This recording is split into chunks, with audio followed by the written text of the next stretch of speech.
Professor K Nageshwar గారు మనతో పాటు జాయిన్ అయ్యారు. సార్ నాగేశ్వర్ గారు, ఎగ్జిట్ పోల్స్ ఫలితాలు చూసినప్పుడు చాలా వరకు కాంగ్రెస్ వైపే మొగ్గు చూపుతున్నాయి. 1-2 సర్వేలు తప్ప ఎక్కువగా కాంగ్రెస్ పార్టీ వైపు మొగ్గు చూపడానికి ఏ అంశాలు తెలంగాణలో పనిచేసే అనుకోవచ్చు. ఈ మిక్స్డ్ అని పూర్తిగా చెప్పలేను కానీ కొన్ని డిఫరెంట్ ఒపీనియన్ ఇచ్చినటువంటి అంశాలు కూడా ఎగ్జిట్ పోల్ ఫలితాలను కూడా మీరు ప్రస్తావించండి. అంటే ఇప్పుడు రకరకాల ఎగ్జిట్ పోల్స్ వచ్చాయి. ఇప్పుడు ఉదాహరణకు ఒక ఎగ్జిట్ పోల్స్ ప్రకారం కాంగ్రెస్ కు 63 to 79 సీట్స్ ఇచ్చారు. ఇంకో ఎగ్జిట్ పోల్ అబోవ్ 71 ఇచ్చారు. ఒక ఎగ్జిట్ పోల్ ఏమో 48 to 64 ఇచ్చారు. ఒక ఎగ్జిట్ పోల్ ఏమో 49 to 59 ఇచ్చారు. ఒక ఎగ్జిట్ పోల్ మాత్రం మీకు కొంత తక్కువకి ఇచ్చారు, 56 ఆ ప్రాంతంలో ఇచ్చారు. కానీ ఈ ఎగ్జిట్ పోల్స్ అన్నింటినీ మనం జాగ్రత్తగా పరిశీలిస్తే ఏ ఎగ్జిట్ పోల్స్ కూడా బీఆర్ఎస్ కు కాంగ్రెస్ కన్నా ఎక్కువ వస్తాయని చెప్పలే. ఇది క్లియర్ గా కనబడుతుంది మనకు. మీకు అన్ని ఎగ్జిట్ పోల్స్ చూసినా ఏ ఎగ్జిట్ పోల్లో కూడా బీఆర్ఎస్ కు పై చేయి ఉంది, సింగిల్ లార్జెస్ట్ పార్టీగా బీఆర్ఎస్ ఎమర్జ్ అవుతుంది అని చెప్పలేదు. రెండు, ప్రతి ఎగ్జిట్ పోల్ కూడా కాంగ్రెస్ పార్టీకి పై చేయి ఇచ్చింది. అయితే స్పష్టమైన మెజారిటీ నుంచి భారీ మెజారిటీ వరకు ఇచ్చారు. సో ఇందులో మీకు హైయెస్ట్ తీసుకుంటే 79-80 సీట్స్ ఇచ్చారు కాంగ్రెస్ కు. లోయెస్ట్ తీసుకుంటే 49 ఇచ్చారు. బీఆర్ఎస్ కు హైయెస్టే మీకు 58 ఇచ్చారు, లోయెస్ట్ 30s లో ఉంది. అంటే చాలా క్లియర్ గా కాంగ్రెస్ పార్టీది పై చేయి అనేది క్లియర్ గా ఇచ్చారు. ఇప్పుడు ఈ ఎగ్జిట్ పోల్స్ అన్నిట్లో సారాంశం తీస్తే క్లియర్ గా Congress party either single largest పార్టీగానే ఎమర్జ్ అవుతుంది, లేదా స్పష్టమైన మెజారిటీతో అధికారంలోకి వస్తుంది, భారీ మెజారిటీతోనే అధికారంలోకి రావచ్చు. ఈ 3 పాసిబిలిటీస్ ఉన్నాయి. ఒక రేరెస్ట్ పాసిబిలిటీ ఏంటంటే బీఆర్ఎస్ బీజేపీ కలిసి కాంగ్రెస్ నుంచి కొంతమందిని లాగి ఎంఐఎం తటస్థంగా ఉండి బీఆర్ఎస్ కు పరోక్షంగా సహకరిస్తే అప్పుడు ఒక కిచిడీ ప్రభుత్వం వచ్చే అవకాశం ఉంది, ఈ ఎగ్జిట్ పోల్స్ నిజమైతే.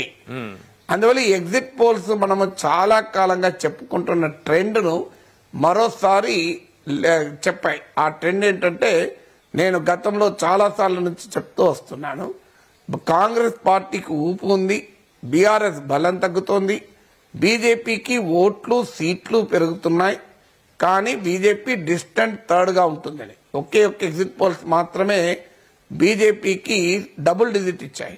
మిగతా అన్ని ఎగ్జిట్ పోల్స్ కూడా సింగిల్ డిజిట్ ఇచ్చాయి. ఒక్క ఎగ్జిట్ పోల్ లో మాత్రమే 10 and above ఇచ్చారు. లోయెస్ట్ ఏంటి అంటే 3 సీట్స్ కూడా ఇచ్చారు. అందువల్ల BJP is the distant third player, కానీ బీజేపీ ఇస్ ద స్పాయిలర్. అంటే ఈ కన్ఫ్యూజన్ కూడా ఉండటానికి కారణం ఏంటి అంటే వాస్తవంగా కాంగ్రెస్ పార్టీకి క్లియర్ ఎడ్జ్ ఉంది అని అన్ని ఎగ్జిట్ పోల్స్ చెప్తున్నాయి.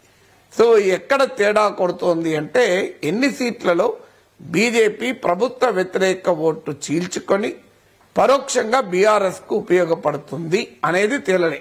నేను చాలా సార్లు మొదటి నుంచి చెప్తున్నాను, 2 ఎక్స్ఫాక్టర్స్ ఇందులో ఉన్నాయి. ఒకటి పోల్ మేనేజ్మెంట్ ప్రభావం ఎంత ఉంటుంది అని.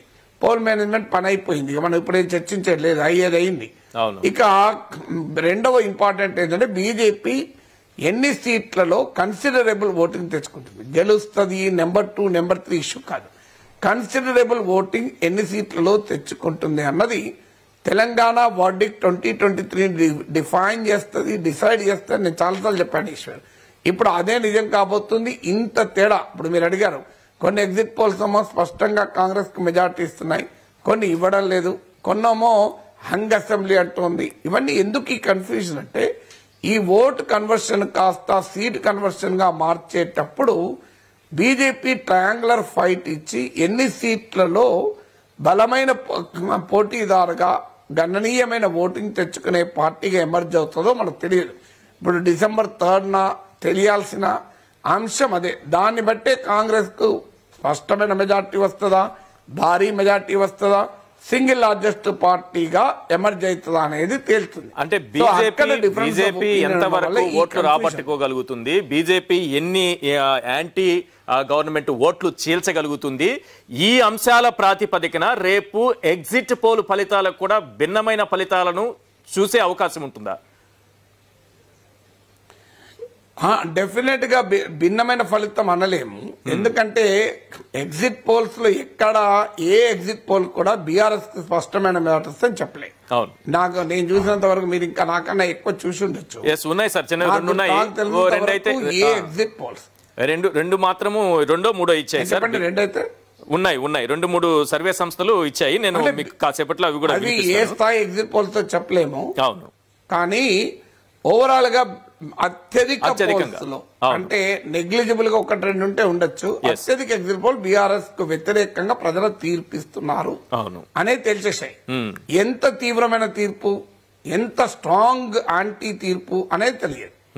తీర్పు మాత్రం యాంటీ అనేది అందరూ ఒప్పుకున్నారు. ఎందుకంటే మనకు 47% ఓట్లు వచ్చాయి బీఆర్ఎస్ కు, 88 సీట్లు వచ్చాయి. ఇక్కడ మేజర్ ఛాలెంజ్ ఏంటంటే బీజేపీ ఫ్యాక్టర్ తో పాటు 2018 ఎలక్షన్స్ మనం బేస్ గా తీసుకుంటే there is huge gap. Eshwar 28% Congress కు వస్తే 47% బీఆర్ఎస్ కు వచ్చింది.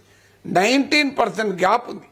అంటే ఇంత గ్యాప్ ను అధిగమించి మళ్ళీ ఇంకా ఎక్కువ ఓట్లు తెచ్చుకోవాలి. అంటే ఎంత భారీగా అనుకూలమైన వాతావరణం ఉంటే తప్ప కాంగ్రెస్ పార్టీ అధికారంలోకి రావడం కష్టమవుతుంది. సో ఈ డైమెన్షన్ వల్లనే ఇంత అన్సర్టనిటీ ఉంది. అంటే బీఆర్ఎస్ కు కాంగ్రెస్ కు మధ్యలో ఉన్నటువంటి భారీ గ్యాప్ వల్ల బీఆర్ఎస్ ఎంత తగ్గినా, ఇప్పుడు ఉదాహరణకు 10% ఓటింగ్ తగ్గింది అనుకుందాం, బీఆర్ఎస్ స్టిల్ 37% వస్తుంది. కాంగ్రెస్ కు 10% పెరిగినా 38 వస్తుంది. గ్యాప్ 1% ఉంటుంది. అంటే కాంగ్రెస్ కు ఒక 20% పెరిగి బీఆర్ఎస్ కు 20% తగ్గడం అంటే మామూలు విషయం కాదు. ఏ ఎన్నికల్లోనూ 5-6% స్వింగ్ అటు ఇటు ఉంటే కంప్లీట్ గా ఓటు తారుమారవుతుంది. ఇప్పుడు మీరు రాజస్థాన్ చూస్తున్నాం, మధ్యప్రదేశ్ చూస్తున్నాం, కాంగ్రెస్ బీజేపీల మధ్య వెరీ క్లోజ్ ఫైట్ ఉంది. ఒక్క ఛత్తీస్గఢ్ లోనే కాంగ్రెస్ కొంత స్పష్టమైన మెజారిటీ అంటున్నారు. సో అందువల్ల ఈ గ్యాప్ చాలా ఎక్కువగా ఉండడం వల్ల కాంగ్రెస్ ఎంత పుంజుకున్నా ఏ స్థాయి వరకు వస్తుంది అనేది ఒక క్వశ్చన్ మార్క్ ఉంది. అందువల్లనే మీకు తారుమారవడం అనేది అంత సులభం కాదు. తీర్పు బీఆర్ఎస్ కు వ్యతిరేకంగా ఉంటుంది. ప్రభుత్వం ఎవరు ఏర్పాటు చేస్తారన్నది ఒక క్వశ్చన్ మార్క్ అయితే మీరున్నమాట నిజం. ఎమర్జ్ అయితే ఎవరు అధికారాన్ని ఏర్పాటు చేస్తారనే క్వశ్చన్ మార్క్ అని మీరు కూడా అన్నారంటే, అంటే ఉన్నటువంటి పరిస్థితులు ఆ క్వశ్చన్ మార్క్ అనేది ఫలితాలు తారుమారు చేస్తాయి అనేటటువంటి ఆశ పెట్టుకున్న వాళ్ళకి ఏ మేరకు ఉపయోగపడే అవకాశం ఉంటుంది? ఎందుకంటే సార్ మీరు బీఆర్ఎస్ కి కాంగ్రెస్ కు మధ్య ఉన్నటువంటి గ్యాప్, బీఆర్ఎస్ గ్యాప్, ఆ గ్యాప్ లో బీఆర్ఎస్ తగ్గుతూ వచ్చింది, ఈ కాంగ్రెస్ పెరుగుతూ వెళ్ళింది మీరు అన్నట్టుగా. కానీ అది ఎంతవరకు మీరన్నది అంటే డెఫినెట్ గా మీరన్న క్వశ్చన్ కు పాసిబిలిటీస్ అనేది గనక మనం త్రో అప్ చేస్తే పాలిటిక్స్ లో, ఎలక్షన్స్ లో చివరి వరకు, క్రికెట్ లో చివరి వరకు మనం కంక్లూడ్ చేయలేము. అన్లెస్ మనకు మోర్ దెన్ ది ఒక ఓవర్ లో మాక్సిమం రన్స్ కన్నా కూడా ఇంకా ఎక్కువ గ్యాప్ ఉంటుంది తప్ప. అందువల్ల 6 సిక్సర్లు కొట్టిన తర్వాత కూడా లేదా 36 రన్స్ కన్నా ఎక్కువ గ్యాప్ ఉంటుంది. 40 రన్స్ ఉన్నాయనుకోండి, అప్పుడు క్లియర్ కదా. 7 గ్యాప్ ఉంది అనుకో, క్లియర్ కదా. మళ్ళీ నోబాల్ కూడా స్కోప్ ఉంటుంది అన్నట్లు. సో ఇక్కడ ఎందుకంటే ఇక్కడ ఛాలెంజ్ ఏంటంటే ఈశ్వర్ డెఫినెట్ గా ఆ పాసిబిలిటీ, రిమోట్ పాసిబిలిటీ ఉంటుంది. కానీ ఆ పాసిబిలిటీ ఏంటంటే బీఆర్ఎస్ బీజేపీ కలవాలి, కాంగ్రెస్ పార్టీ నుంచి కొంతమందిని లాగాలి, ఎంఐఎం తటస్థంగా ఉండాలి. ఇది ఇంత మ్యాథమెటిక్స్ జరిగితే తప్ప సాధ్యం కాదు. అందువల్ల ఇంకొక పాయింట్ కూడా ఏంటంటే ఈ పాసిబిలిటీ లేదని నేను అంటలేను. అసలు ఏ పాసిబిలిటీ అయినా బీఆర్ఎస్ మెజార్టీ వస్తున్న పాసిబిలిటీ కూడా ఎందుకు కొట్టిపారేది? ఎగ్జిట్ పోల్సే కదా, ఇదేం ఫైనల్ ఎలక్షన్స్ కాదు కదా. ఫైనల్ కౌంట్ అయ్యేదాకా ఎగ్జిట్ పోల్స్ మనం ఎగ్జిట్ పోల్స్ లాగానే తీర్చుకోవాలి తప్ప ఎగ్జిట్ పోల్స్ ను ఫైనల్ పోల్స్ కౌంటింగ్ లాగా ఎలా చూస్తాం ఈశ్వర్? అందువల్ల ఆల్ పాసిబిలిటీస్ ఎప్పుడు పెట్టుకోవాలి. కానీ ఏ పాసిబిలిటీ, అవకాశం ఎంత, పాసిబిలిటీ కాదు, ఇక్కడ ప్రాబబిలిటీ చూడాలి. ప్రాబబిలిటీ మాత్రం డెఫినెట్ గా కాంగ్రెస్ వైపు ఉంది. పాసిబిలిటీ ఉండదా? ఎప్పుడు ఉంటుంది. లోయెస్ట్ ప్రాబబిలిటీతోనైనా పాసిబిలిటీ ఉంటుంది, హైయెస్ట్ ప్రాబబిలిటీతోనైనా పాసిబిలిటీ ఉంటుంది.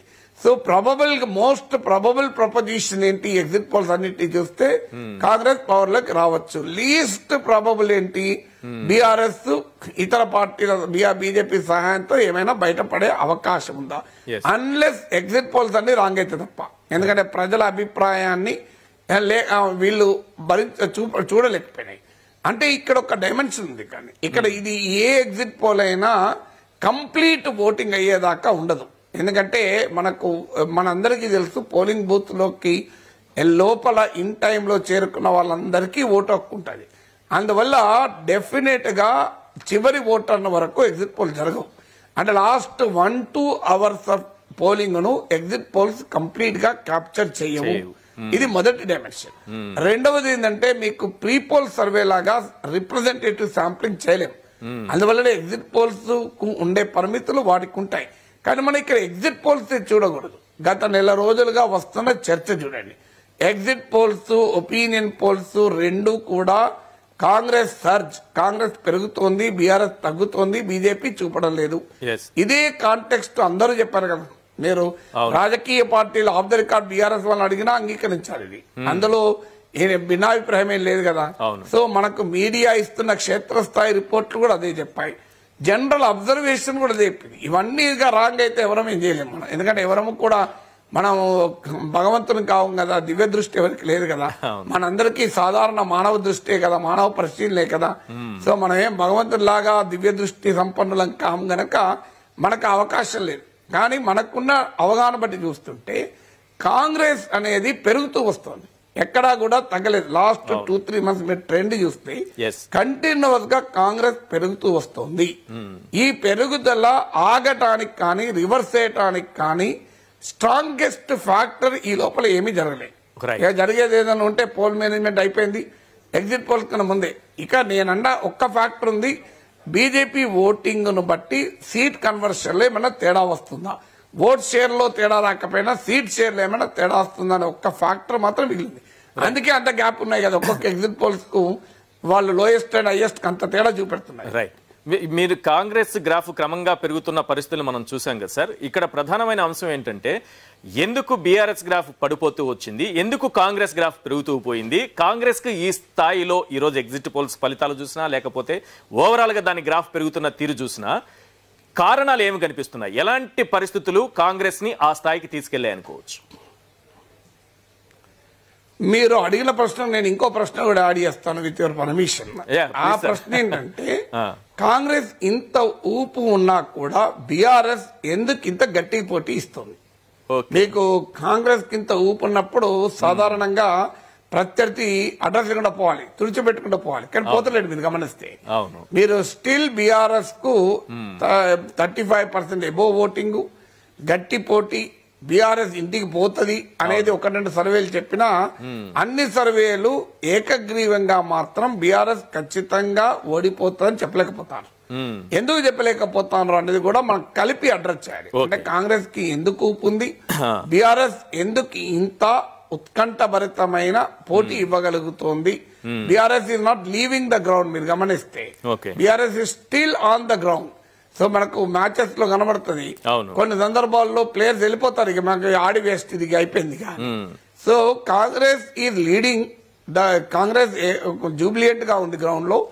కానీ బీఆర్ఎస్ గ్రౌండ్ వదిలేతే ఇంకా పోలే. ఎందుకు అంటే ఈ రెండు ప్రశ్నలకు ఆన్సర్ ఏంటంటే ఒక 2 కారణాలు ఉన్నాయి. ఒకటి, బలమైన యాంటీ ఇన్కంబెన్సీ కన్నా కూడా బీఆర్ఎస్ దెబ్బతీస్తున్నది ఓటర్ ఫ్యాటిగ్.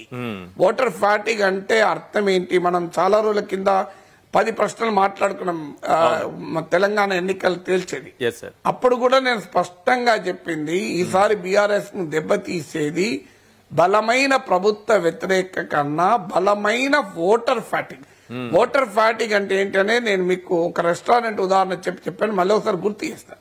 మనం ఒక రెస్టారెంట్ పోతుంటాం, 2 సార్లు 3 సార్లు పోతాం, రుచిగా ఉందని భావిస్తాం. అయినా 4వ సారో 5వ సారో మారుస్తాం, ఇంకో హోటల్ పోతాం. ఆ హోటల్ బాగుందని మనకేం ఫీడ్బ్యాక్ ఉండదు, కానీ ఎక్స్పెరిమెంట్ చేస్తాం, ప్రయోగం చేస్తాం, టెస్ట్ చేస్తాం. అదే మంచిగున్న హోటల్లే మళ్ళీ పోవచ్చు కదా, ఇది ఇప్పటికి అక్కడే పోతామా? ఇప్పుడు కూడా జరుగుతున్నది అదే. 10 ఏళ్లు వీళ్ళే ఉన్నారు కదా, ఒకసారి ప్రయోగం చూద్దాం, ఇంకొకరికి ఇచ్చి చూద్దాం అనే ఓటర్ ఫ్యాటిగే ఇక్కడ ఒక బలమైన అంశం. అందువల్ల ఈ అన్సర్టనిటీ ఇంత మేరకైనా ఎగ్జిట్ పోల్స్ లో కనబడటానికి, కొంత అన్సర్టనిటీ, కొంత అన్ప్రిడిక్టబిలిటీ కనబడటానికి మొదటి కారణం ఏంటంటే it is more of voter fatigue and less of anti incumbency. Anti incumbency లేదని నేను అంటలేను, యాంటీ ఇన్కంబెన్సీ ఉన్నది, కానీ it is more of voter fatigue. ఇక రెండవది, ఇప్పుడు కర్ణాటకలో ఆ క్లియర్ గా యాంటీ ఇన్కంబెన్సీ ఒకటి ప్లే అయింది. ఇక్కడికి వచ్చే వరకు ఏంటంటే యాంటీ ఇన్కంబెన్సీ కొన్ని సెక్షన్లలో ఉంటే ప్రో ఇన్కంబెన్సీ కూడా కొన్ని సెక్షన్లో ఉంది. ఇప్పుడు మీకు ఉదాహరణకు కొన్ని అంశాలలో యాంటీ ఇన్కంబెన్సీ ఉంటే కొన్ని అంశాల్లో ప్రో ఇన్కంబెన్సీ కూడా ఉంది. ఇప్పుడు యూత్ లో, ప్రభుత్వ ఉద్యోగుల్లో తీవ్రమైన యాంటీ ఇన్కంబెన్సీ ఉంది, కానీ వృద్ధుల్లో, పెన్షనర్లలో, రైతుల్లో కొంత ప్రో ఇన్కంబెన్సీ ఉంది ఇప్పటికీ కూడా. ఇక మీకు రైతుల్లో రైతు బంధు పట్ల ప్రో ఇన్కంబెన్సీ ఉంటే లోన్ వేవర్ పట్ల యాంటీ ఇన్కంబెన్సీ ఉంది. ముస్లింలలో యాంటీ ఇన్కంబెన్సీ లేకపోయినా బీఆర్ఎస్, బీజేపీ ఒక్కటే అన్న భావన కావచ్చు, కాంగ్రెస్ పార్టీ పట్ల ఓవరాల్ గా పెరిగిన ఆదరణ వల్ల ముస్లిం ఓట్లో కాంగ్రెస్ షిఫ్ట్ అయింది. సో ఇలా కొంత ప్రో ఇన్కంబెన్సీ హోల్డ్ చేస్తోంది, మరోవైపు యాంటీ ఇన్కంబెన్సీ బాగా ప్లే చేస్తుంది. ఇది రెండో కారణం. మూడో కారణం ఏంటంటే కేసీఆర్ ఫ్యాక్టర్. కేసీఆర్ ఫ్యాక్టర్ కనుక మనం తీసుకుంటే కేసీఆర్ పట్ల ఇప్పటికీ కూడా ఒక గణనీయమైన తెలంగాణ ఓటర్ సెక్షన్ సానుకూలంగా ఉన్నారు. కేసీఆర్ పైన వ్యతిరేకత కన్నా స్థానిక బీఆర్ఎస్ నేతల పట్ల వ్యతిరేకత చాలా ఎక్కువగా ఉంది. అంటే anti incumbency at the constituency level with anti or pro incumbency at the state level. KCR పట్ల కొంత ప్రో ఇన్కంబెన్సీ కూడా ఉంది, కానీ గణనీయమైన స్థాయిలో స్థానిక టీఆర్ఎస్ నాయకత్వం పట్ల యాంటీ ఇన్కంబెన్సీ. ఈ రెండు సైమల్టేనియస్ గా ప్లే అవడం వల్ల ఈ అన్సర్టనిటీ, అన్ప్రిడిక్టబిలిటీ వస్తుంది. ఇక మీరు అడిగిన మరో ముఖ్యమైన క్వశ్చన్, కాంగ్రెస్ కి ఈ స్థాయిలో ఎందుకు ఊపొచ్చింది? ఈ ఊపుకు ఒకటి ఓటర్ ఫ్యాటిక్ కారణం, రెండు మా స్థానిక టీఆర్ఎస్ నేతల పట్ల ఉన్న వ్యతిరేకత, వారు ఈ కాలంలో సంపాదించుకొని ప్రదర్శిస్తున్న సంపద వల్ల, వారు సరిగా జనంతో కనెక్ట్ కాకపోవడం వల్ల, 10 ఏళ్ల అధికారం వల్ల స్థానిక టీఆర్ఎస్ నాయకులకు ప్రజలకు మధ్య ఒక డిస్కనెక్ట్ ఏర్పడడం వల్ల, ఇది రెండవ కారణం. మూడో కారణం ఏంటంటే సంక్షేమ పథకాల అమల్లో ఉండే సవాళ్లు, సమస్యలు. ఇప్పుడు ఉదాహరణకు దళిత బంధు వచ్చిన వారు ఆనందపడ్డారు, రాని వాళ్ళు చాలా ఎక్కువ మంది ఉంటారు, వాళ్ళు వ్యతిరేకించారు. అలాగే మీకు డబుల్ బెడ్రూమ్ వచ్చిన వాళ్ళు ఆనందపడ్డారు, రాని వాళ్ళు ఎక్కువ మంది ఉన్నారు. వచ్చినా కూడా పార్టీ కార్యకర్తలకే ఇచ్చుకున్నారు, డబ్బులు తీసుకొని ఇచ్చుకున్నారు అన్న వ్యతిరేకత ఎక్కువగా ఉంది. కళ్యాణ్ లక్ష్మి ఇచ్చినందుకు కేసీఆర్ పట్ల కృతజ్ఞత, కానీ అది రావాలంటూ 5,000 10,000 స్థానిక లీడర్లకు ముఠ చెప్పుకోవాలన్న దాంట్లో వ్యతిరేకత. ఇలా సంక్షేమ పథకాల అమల్లో ఉండే సవాళ్లు, సమస్యలు కూడా కీలకంగా బీఆర్ఎస్ దెబ్బతీశాయి. ఇక నాలుగవది ఏంటంటే కొన్ని సెక్షన్లలో మామూలుగా లేదు వ్యతిరేకత. ముఖ్యంగా యూత్ లో అత్యంత బలమైన వ్యతిరేకత ఉంది. అది ఆ వ్యతిరేకత ఎక్కడి దాకా పోయిందంటే ఎట్టి పరిస్థితుల్లో బీఆర్ఎస్ ను ఓడించాలి అనే స్థాయిలో ఆ వ్యతిరేకత ఉంది. అలాగే ప్రభుత్వ ఉద్యోగుల్లో కూడా ఓవరాల్ గా వ్యతిరేకత ఉంది. ఐదవది ఏంటి అంటే పథకాలు ఎవరైనా అమలు చేస్తారు కదా అని, అంటే సెన్స్ ఆఫ్ గ్రాటిట్యూడ్ పథకాల పట్ల కాకుండా సెన్స్ ఆఫ్ ఎంటైటిల్మెంట్ అనేది ప్రజల్లో కనబడింది. అంటే ఈ పథకాలు మా హక్కు, ఎవరొచ్చినా ఇస్తారు, ఇవ్వకుంటే సస్తారా, మా కొరకు ఇస్తున్నారా, వాళ్ళ ఓట్ల కొరకు ఇస్తున్నారు, ఏ పార్టీ వచ్చినా ఇస్తుంది అనే భావన ప్రజలు ఎక్కువగా ఉంది. సో సంక్షేమ పథకాలు వీళ్ళైతేనే ఇస్తారు, వీళ్ళు రాకపోతే ఇవ్వరు, మాకు ఇక వీళ్ళు దిక్కు అనే భావన లేదు. సో అందువల్ల ఈ సెన్స్ ఆఫ్ గ్రాటిట్యూడ్ కన్నా సెన్స్ ఆఫ్ ఎంటైటిల్మెంట్ ఎప్పుడైతే వచ్చిందో పథకాలు అమలు చేస్తున్న ప్రభుత్వమే కాదు, అమలు చేస్తామని హామీలు ఇస్తున్న ప్రతిపక్షం వైపు కూడా ప్రజలు చూశారు. కానీ ఇక ఆరవది ఏంటంటే మార్పు, అంటే చేంజ్ అనేది కాంగ్రెస్ స్లోగన్ బాగా పనిచేసినట్టు కనబడుతోంది. ఏమంటే 10 ఏళ్ళు ఇచ్చాం కదా, అధికారం ఏంటి అని. తర్వాత తెలంగాణ అస్తిత్వ భావన 2014లో బీఆర్ఎస్ అధికారంలోకి తెచ్చింది. 2018లో ఒక బెనిఫిట్ ఆఫ్ డౌట్ కింద కంటిన్యూ చేసింది. 2023కి వచ్చే వరకు అది ఆ స్థాయిలో పొటెన్షియల్ చూపడం లేదు. తర్వాత కొన్ని సెక్షన్లో వచ్చిన సోషల్ షిఫ్ట్, ఉదాహరణకు ముస్లింల్లో 2014-18లో బీఆర్ఎస్ కు అత్యధికంగా ఓటర్లు ఓటు వేశారు, కానీ ఈసారి కాంగ్రెస్ కూడా గణనీయంగా అందులో డెంట్ కొట్టగలిగింది. సీమాంధ్ర ఓటర్లు 2014లో టీడీపీ బీజేపీ కంబైన్ కోటేస్తే 2018లో బీఆర్ఎస్ కోటేస్తే ఇప్పుడు కాంగ్రెస్ కు ఎక్కువగా మొగ్గు చూపెడుతున్నారు. సో ఈ సోషల్ షిఫ్ట్లు కూడా కీలకంగా ఉపయోగపడుతుంది. ఒక్క బీసీస్ లో మాత్రం కాంగ్రెస్ ఆశించిన స్థాయిలో పెనట్రేట్ కాలే. అయ్యుంటే అసలు కాంగ్రెస్ పార్టీ ఇంకా భారీ మెజార్టీతో గెలిచేది. మీరు ఇప్పటికీ కూడా బీసీలో ఆ డివిజన్ ఉంది. బీజేపీ కూడా కొంత గణనీయమైన ఓటింగ్ తెచ్చుకోగలిగింది. తర్వాత కాంగ్రెస్ వారు కొంత రీజనబుల్ యూనిటీని ప్రదర్శించారు. పొలిటికల్ ఓనర్షిప్ లేదు అని అనుకున్న చోట రేవంత్ రెడ్డి ఎమర్జ్ అయ్యాడు, ఎవాల్వ్ అయ్యాడు. ప్రత్యర్థులు కూడా రేవంత్ రెడ్డిని టార్గెట్ చేయడము, కాంగ్రెస్ పార్టీని పెద్ద ఎత్తున బీఆర్ఎస్ నెగటివ్ క్యాంపెయిన్ చేసి వాళ్ళని పాపులర్ గా చేశారు. సో ఇగ్నోర్ చేసిన కేసీఆర్ కాస్త కాన్సన్ట్రేట్ చేసే వరకు ఏంటో కాంగ్రెస్ గురించి ఇంత మాట్లాడుతున్నాడు కేసీఆర్ అని అటువైపు జనం దృష్టి మరల్చడానికి కూడా కారణమైంది.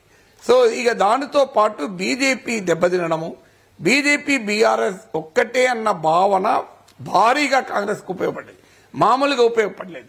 దాంతో పాటు కాంగ్రెస్ గల్లీలో లేదు, ఢిల్లీలో లేదు, కాంగ్రెస్ ఎక్కడా అన్న భావన కర్ణాటక ఎన్నికలతో పంక్చర్ అయిపోయింది. కర్ణాటక ఎన్నికల తర్వాత దాన్ని ఎవరు నమ్మేటువంటి పరిస్థితి లేదు. సో ఇలాంటి అనేక ఫ్యాక్టర్స్ కాంగ్రెస్ పార్టీకి ఈ స్థాయిలో ఊపు కనిపిస్తున్నట్టుగా ఉంది. రైట్, ఇక్కడ రెండు ప్రధానమైన అంశాలు సార్. ఒకటేంటంటే బీఆర్ఎస్ బీజేపీకి బీ టీమ్ అని ఇటు బీజేపీ అంటుంది, కాదు బీజేపీకి బీ టీమ్ అని ఇటు కాంగ్రెస్ అంటుంది. రెండు పార్టీలు కూడా బీఆర్ఎస్ ని ఈ రకంగానే మాట్లాడాయి. కానీ మీరు చెప్పినటువంటి యాంటీ ఇన్కంబెన్సీ కానీ లేకపోతే ఓటర్స్ ఫ్యాటిక్ కానీ ఇది కాంగ్రెస్ వైపు ఎందుకు షిఫ్ట్ అయింది, బీజేపీ వైపు ఎందుకు షిఫ్ట్ కాలేకపోయింది? అంటే బీజేపీ మొదట్లోనే ఫీల్డ్ వదిలేసి వెళ్ళిపోయింది కదా. మీరు బండి సంజయ్ని మార్చారు, ప్రజా సంఘనాయకులు ఆపారు, కవిత అరెస్ట్ పైన హడావుడి చేశారు, వెనక్కి తగ్గారు, ఆఖరికి రైతు బంధుకు అనుమతి ఇచ్చి కేసీఆర్ కు మద్దతు ఇచ్చారన్న విమర్శలు ఎదుర్కొన్నారు. బీజేపీ నుంచి చాలా మంది నాయకులు వెళ్లిపోయారు. సో బీజేపీ స్వయంకృత అపరాధాలు, సెల్ఫ్ గోల్స్ కనబడుతున్నాయి కదా క్లియర్ గా. కానీ దేశ ప్రధాని వచ్చి ఇక్కడ రాష్ట్రంలో ఉండిపోయి ఇంత స్థాయిలో ప్రచారము, ర్యాలీలు, సభలు, అటు అమిత్ షా సభలు, నడ్డా సభలు, లేకపోతే బీజేపీ పాలిత రాష్ట్రాల ముఖ్యమంత్రులు ఇంతమంది మోహరించినా దాని ప్రభావం చాలా తక్కువగా కనిపించడానికి కారణం ఏంటి సార్? దాని ప్రభావం లేకపోతే అసలు బీజేపీ అడ్రస్ లేకుండా పోయేది, కాంగ్రెస్ క్లియర్ విన్నర్ గా ఎమర్జ్ అయ్యేది. ఇప్పుడు వాళ్ళందరూ చేసి మోడీ ఇప్పుడు కర్ణాటకలో చేశారు, మోడీ అమిత్ షా చెప్పినట్టు ఇంతకన్నా ఎక్కువ చేశారు. మరి కర్ణాటకలో ఓడిపోయారు కదా ప్రభుత్వం. కానీ మోడీ అమిత్ షా వీళ్ళంతా ఈ స్థాయిలో చేసిండకపోతే కర్ణాటకలో 66 సీట్లు కాదు 33 సీట్లు కూడా వచ్చేవి కాదు. అందువల్ల ఇక్కడ బీజేపీని నిలబెట్టగలిగింది ఆ క్యాంపెయిన్. మీకు బీజేపీ క్యాంపెయిన్ స్టైల్ మీరు గమనించండి, క్యాంపెయిన్ పొలిటికల్ జాగ్రఫీ గమనించండి. క్యాంపెయిన్ జాగ్రఫీ అన్న పదం వాడుతున్నాను. క్యాంపెయిన్ జాగ్రఫీ అంటే ఈ ప్రముఖులు వెళ్లిన ఊర్లన్నీ మీరు తెలంగాణ మ్యాప్ పైన ఒక మార్క్ చుక్కలు పెట్టి కనెక్ట్ చేయండి, మీకు క్లియర్ గా మ్యాప్ కనబడుతుంది. నిర్మల్, మంచిర్యాల్, కాగజ్ నగర్, మహబూబాబాద్, హైదరాబాద్, కామారెడ్డి అంటే ఎక్కడికి పోయారు క్లియర్ గా. కరీంనగర్ అంటే వాళ్ళ పార్టీకి ఎంపీలు ఉన్న చోట, ఎంపీలు రాగలుగుతాయి అనుకున్న చోట వీళ్ళు వెళ్ళారు. అందువల్ల బీజేపీ 2023 అసెంబ్లీ ఎన్నికలకు మోడీ ప్రచారం చేయలే, మోడీ 2024 లోక్సభ ఎన్నికల్లో ప్రచారం చేశాడు. మీరు గమనించండి, బీజేపీ అడ్వర్టైజ్మెంట్లు కూడా కేసీఆర్ కన్నా ఎక్కువ కాంగ్రెస్ ను టార్గెట్ చేశాయి. ఎందుకంటే మాకు 2024లో కాంగ్రెస్ ప్రత్యర్థి అని వాళ్ళు చెప్పకనే చెప్పారు కదా.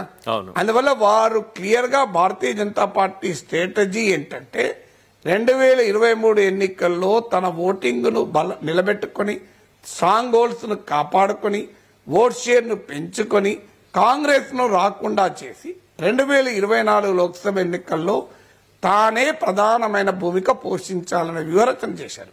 అందువల్ల ఆ వ్యూహరచన ఫలితమే బీజేపీ ఈ స్థాయిలో దెబ్బతినడం. ఈ స్థాయిలో దెబ్బతిన్నా కూడా ఇంకా ఓటింగ్ పెంచుకున్నది. ఇప్పుడు క్యూరియాసిటీ ఏంటంటే పార్లమెంట్ ఎన్నికల్లో 20% వచ్చింది ఓటింగ్, అసెంబ్లీ ఎన్నికల్లో 7% వచ్చింది. ఇప్పుడు రెండింటి మధ్యలో ఉంటది. అంటే పార్లమెంట్ ఎన్నికల ఓటింగ్ నిలబెట్టుకున్నా కూడా అది చాలా గొప్ప విషయం అవుతుంది. 20% ఓటింగ్ అన్న మామూలు విషయం కాదు. అందువల్ల BJP was playing a test match. ఎప్పుడు వరల్డ్ కప్ మ్యాచ్ జరుగుతుంటే, లిమిటెడ్ ఓవర్ మ్యాచ్ జరుగుతుంటే బీజేపీ టెస్ట్ మ్యాచ్ ఆడింది, లిమిటెడ్ ఓవర్ మ్యాచ్ ఆడలే. టెస్ట్ మ్యాచ్ ఆడింది. టీమ్ సెలక్షన్ గానీ, ఆడిన తీరు గానీ కంప్లీట్ గా టెస్ట్ మ్యాచ్ ఆడింది. సో ఆ టెస్ట్ మ్యాచ్ ఆడి ఒక రకంగా కాంగ్రెస్ ను ఎంతో కొంత దెబ్బతీయాలని చూసింది. ఎంత దెబ్బతీసింది అనేది అర్థం కాగానే ఇప్పుడు ఈ ఎగ్జిట్ పోల్స్ ఇన్ని రకాలుగా చెప్తున్నాయి.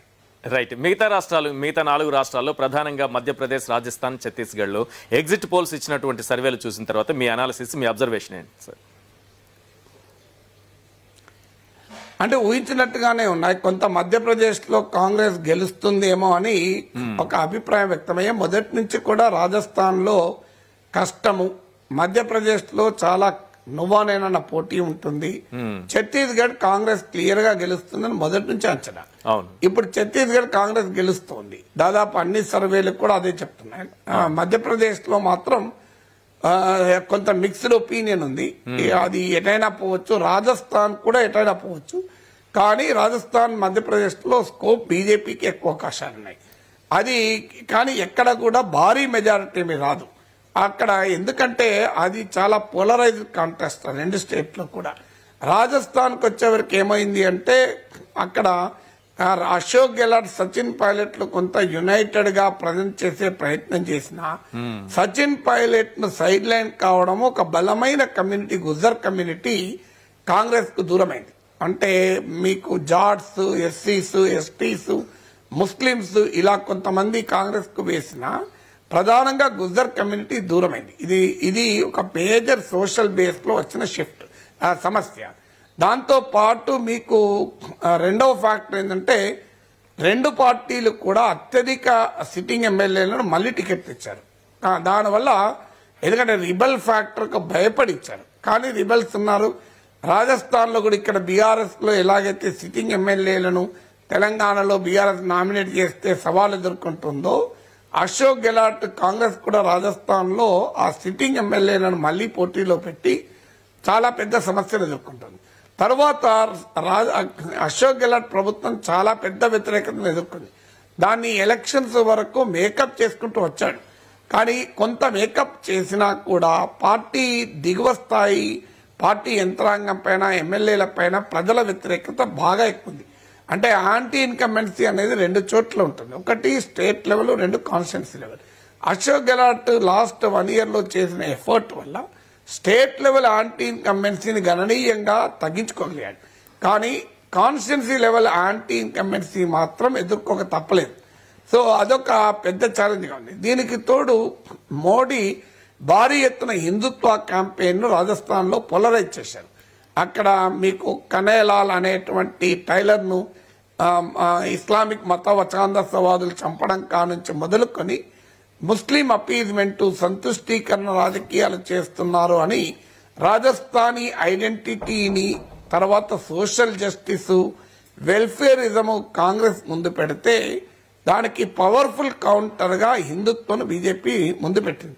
మీరు రాజస్థాన్, మధ్యప్రదేశ్ లో కూడా మీరు గమనించండి, అయోధ్యకు ఉచిత దర్శనము అనే నినాదాలు ఇచ్చారు.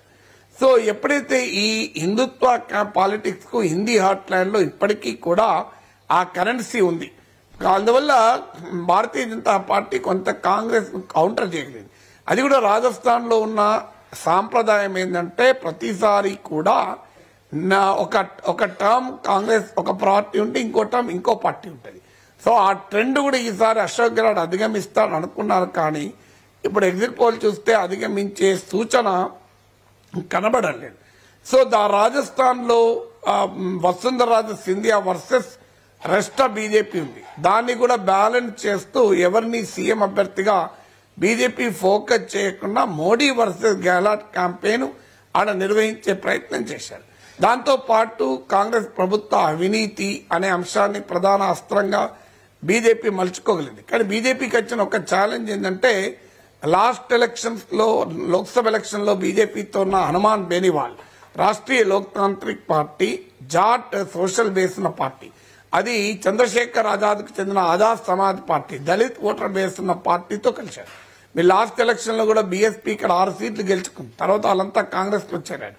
సో ఈ Jat plus Dalit vote base అది ఏ పార్టీని ఎక్కువ దెబ్బతీసింది అన్నది ఇప్పుడు ఇంట్రెస్టింగ్ పాయింట్. సో జాట్ల ఓట్ను దెబ్బతీసి బీజేపీని దెబ్బతీసింది. బహుశా కొంత ఎస్సీ ఓట్ను కూడా లాక్కొని కాంగ్రెస్ కూడా దెబ్బతీసి ఉంటుంది. ఇలా రకరకాల ఫ్యాక్టర్స్ బ్యాలెన్స్ కావడం వల్ల రాజస్థాన్ లో ఒక కీన్ కాంటెస్ట్ జరిగి బీజేపీ ఆధిక్యత కనబడుతుంది. ఇక మధ్యప్రదేశ్ లో వాస్తవంగా ఆ ప్రభుత్వం చాలా వ్యతిరేకత వ్యక్తం చేసింది. కానీ అక్కడ సమస్య ఏంటంటే కాంగ్రెస్ కూడా హిందుత్వ క్యాంపెయిన్ నడిపింది. అంటే బీజేపీ క్యాంపెయిన్ కాంగ్రెస్ క్యాంపెయిన్ లో తేడా లేదు. బీజేపీకి కమల్ ఉంటే కాంగ్రెస్ కూడా కమల్ ఉన్నాడు. కమల్నాథ్ ఆ కమల్ వర్సెస్ ఈ కమల్ లాగా నడిచింది. మీరు అక్కడ మీరు గమనిస్తే రెండు కమలాలే అలా పోటీ పడ్డే రెండు కమలాలే. కమలానికి వేరే ప్రత్యామ్నాయ నరేటివ్ లేదు అక్కడ. సో రెండు కమలాల మధ్యనే నడిచాయి. అసలు మీకు ఆశ్చర్యం వేస్తుంది, ఆర్ఎస్ఎస్ వెనకాలను ఒక సంఘం కూడా వెళ్లి కాంగ్రెస్ లో విలీనమైంది. అందువల్ల హిందుత్వ పరివారంలో ఉన్న ఒక సంఘం, ఆర్ఎస్ఎస్ సంబంధం ఉన్నది కాదు డైరెక్ట్ గా, కానీ ఓవరాల్ గా హిందుత్వ ఐడియాలజికల్ సంఘం కూడా అంటే హార్డ్ లైన్ హిందుత్వ సంఘం కూడా వెళ్లి కాంగ్రెస్ లో విలీనమైంది. సో అందువల్ల అక్కడ కాంగ్రెస్ పార్టీ ఒక ఆల్టర్నేట్ ఫోర్స్ గా కన్నా కూడా బీజేపీ లాంగ్వేజ్ లో బీజేపీ పిచ్ పైన బీజేపీ తరహా బ్యాటింగ్ చేసింది. అది ఓవరాల్ గా ఆ స్ట్రాటజీ పనిచేసినట్టుగా కనబడలేదు. ఛత్తీస్గఢ్ లో క్లియర్ ఎడ్జ్ ఉంది. వెల్ఫేర్ స్కీమ్స్ లాస్ట్ మినిట్ లో మోడీ కొంత ఆ స్కామ్ ఈ స్కామ్ అని ప్రచారం చేసినా బట్ ప్రో ఇన్కంబెన్సీ ప్రభుత్వం పట్ల సానుకూలత బాగా పనిచేసింది. ఛత్తీస్గఢ్ లో బీజేపీ అపోజిషన్ పార్టీగానే బాగా వీక్ అయింది. అది కూడా బాగా బీజేపీని దెబ్బతీసినట్టుగా కనబడుతుంది. రైట్. ఈ 5 స్టేట్స్ కి సంబంధించి ప్రధానంగా బీజేపీ కేంద్రంగా మాట్లాడుకుందాం సార్. తెలంగాణలో బీజేపీకి నో ఛాన్స్, ఛత్తీస్గఢ్ లో పరిస్థితి అలాగే ఉంది, రాజస్థాన్ మధ్యప్రదేశ్ లో టఫ్ ఫైట్ ఎదుర్కొంటోంది. ఈ ఫలితాలు రేపు 2024 పార్లమెంటు ఎన్నికలపైన ఎలాంటి ప్రభావం చూపిస్తాయనుకున్నా బీజేపీ కేంద్రంగా? అంటే ఇప్పటి వరకు హిస్టరీ తీస్తే అసెంబ్లీ ఎన్నికలకు లోక్సభ ఎన్నికల సంబంధం ఉండదు బీజేపీ విషయంలో. అసెంబ్లీ ఎన్నికల్లో ఓడిపోయినా బీజేపీ లోక్సభ ఎన్నికల్లో గెలుస్తూ వచ్చింది. ఇది మీకు రాజస్థాన్ మధ్యప్రదేశ్ ఛత్తీస్గఢ్ 2018 లో అసెంబ్లీ ఎన్నికల్లో ఓడిపోయింది. 2019 లో ఇక్కడున్న 65 సీట్లలో అత్యధిక సీట్లు బీజేపీ గెలుచుకుంది. కర్ణాటక 2018 అసెంబ్లీ ఎన్నికల్లో అధికారం కోల్పోయింది. 2019 లోక్సభ ఎన్నికల్లో 25 out of 28 సీట్స్ గెలుచుకుంది. ఢిల్లీలో ఆమ్ ఆద్మీ పార్టీ అద్భుతమైన విజయాన్ని సాధించింది. బీజేపీ అడ్రస్ లేకుండా పోయింది. లోక్సభ ఎలక్షన్లో 7 out of 7 సీట్స్ గెలుచుకుంది. కాంగ్రెస్ 5 సీట్లలో సెకండ్ పొజిషన్ ఉంటే ఆమ్ ఆద్మీ పార్టీ ఓన్లీ 2 సీట్లనే సెకండ్ పొజిషన్ ఉంది. ఒరిస్సా 2019లో జరిగిన అసెంబ్లీ లోక్సభ ఎన్నికలు ఒకేసారి జరిగాయి. అయినా కూడా మీకు అక్కడ బీజేపీ 8 సీట్లు లోక్సభ గెలుచుకుంది. బెటర్ పర్ఫార్మెన్స్ అసెంబ్లీ ఎన్నికలతో పోలిస్తే వచ్చింది. అందువల్ల ఈవెన్ తెలంగాణ 7% ఓట్లు అసెంబ్లీ ఎన్నికల్లో 2018లో వస్తాయి డిసెంబర్లో. 2019 విత్ ఇన్ ఫ్యూ మంత్స్ 20% పెరిగింది బీజేపీ ఓటింగ్. 5 సీట్లుంటే 4 ఓడిపోయి ఒకటే గెలిస్తే లోక్సభ ఎన్నికల్లో 4 లోక్సభ సీట్లను గెలుచుకుంది. అందువల్ల తెలంగాణతో సహా హిస్టరీ ఏం సజెస్ట్ చేస్తుందంటే బీజేపీ అసెంబ్లీ ఎన్నికల్లో పర్ఫామ్ చేయకపోయినా లోక్సభ ఎన్నికలు వచ్చే వరకు మోడీ ఫ్యాక్టరు, జాతీయత, హిందుత్వ, బలమైన నాయకత్వం ఇవన్నీ ఫ్యాక్టర్స్ ముందుకొచ్చి బీజేపీ ఖచ్చితంగా బెటర్ పర్ఫార్మెన్స్ ఉంటుంది. అందులో అనుమానమే లేదు. మీకు లోక్సభ ఎన్నికల్లో ఇంక్లూడింగ్ తెలంగాణ కూడా బెటర్ పర్ఫార్మెన్స్ చూపే అవకాశం ఉంది. అయితే తెలంగాణలో ఆల్రెడీ 4 సీట్లు ఉన్నాయి. ఇంతకన్నా బెటర్ అవుతుందా? తెలంగాణకే ఛాలెంజ్ ఏంటి అంటే కాంగ్రెస్ 3 సీట్లు ఆల్రెడీ గెలుచుకుని ఉంది. ఇప్పుడు అసెంబ్లీ ఎన్నికల్లో కనుక గెలిస్తే లోక్సభ ఎన్నికల్లో కాంగ్రెస్ చాలా బలమైన కంటెండర్ అవుతుంది. ఇప్పుడు బీజేపీ భయం వల్ల అదే. బీజేపీ భయం అసెంబ్లీ ఎన్నికలకు కాదు. తెలంగాణలో లోక్సభ ఎన్నికల్లో కాంగ్రెస్ 2018లోనే అసెంబ్లీ ఎన్నికల్లో చావుదెబ్బ తిన్నా లోక్సభ ఎన్నికల్లో 3 సీట్లు గెలుచుకున్నారు. మనందరికీ తెలుసు. నిజామాబాద్ ఇలాంటి సీట్లలో ఎన్నికల్లో అసలు తిరగలేదు కాంగ్రెస్ అభ్యర్థి. మధు యాష్కి అప్పుడు అసలు లేడు పోటీలో. సో నిజంగా చెప్పాలంటే కాంగ్రెస్ పార్టీ కాన్ఫిడెంట్ గా ఫైట్ చేసింది. ఇప్పుడు ఫైట్ చేసినట్లు అప్పుడు 6-7 సీట్లు గెలుచుకునేవాళ్ళు. మీకు జహీరాబాద్ లో కూడా స్వల్పమైన మేరతో ఓడిపోయారు. సో కానీ కాంగ్రెస్ సెల్ఫ్ గోల్ వేసుకుని 3 సీట్లకే పరిమితమైంది. అంటే ఈసారి డెఫినెట్ గా కాంగ్రెస్ ఇక్కడ అధికారంలోకి వస్తే బలమైన కంటెండర్ అవుతారు ఎంపీ సీట్లకు. అదే ఇప్పుడు బీజేపీకి ఆందోళన. అందుకే బీజేపీ 2024 ఎన్నికలను దృష్టిలో పెట్టుకుని రాజకీయ వ్యూహాలు రచిస్తూ ఇవాళ బోర్లా పడే పరిస్థితి తెచ్చుకున్నారు. బట్ ఎంతో కొంత ఓటింగ్ సీట్లు పెరుగుతాయి.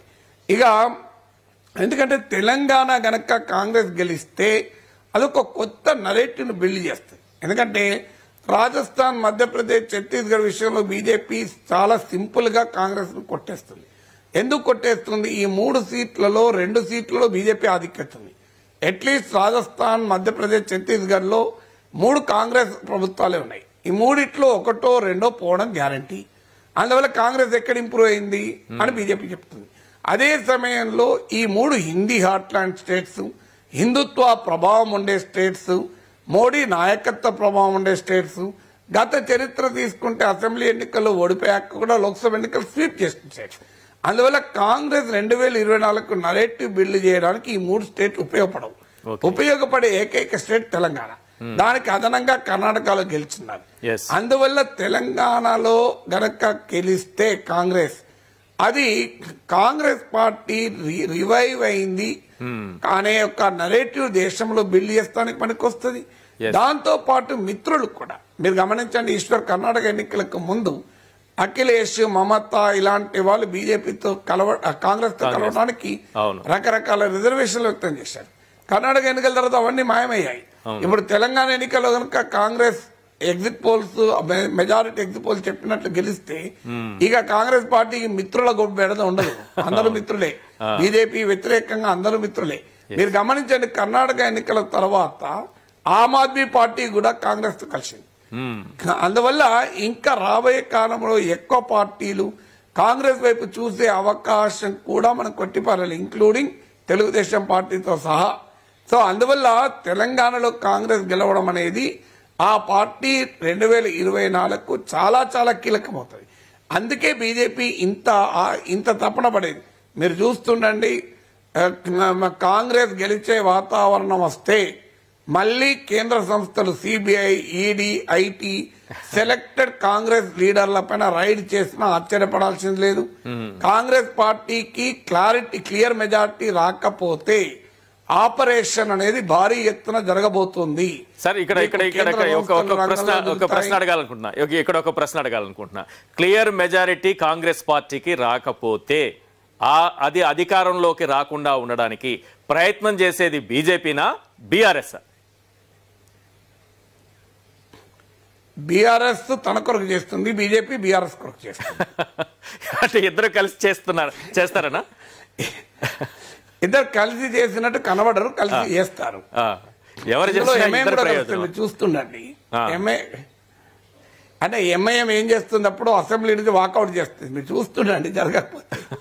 అంటే విశ్వాస ప్రకటన సమయంలో అనేక అంశాలు లేవనెత్తి మా ముస్లిం సమాజానికి అన్యాయం జరుగుతుంది, హార్ట్ బీట్ అని చెప్పి వాళ్ళు ప్రభుత్వాన్ని తిట్టి వాకౌట్ చేస్తారు.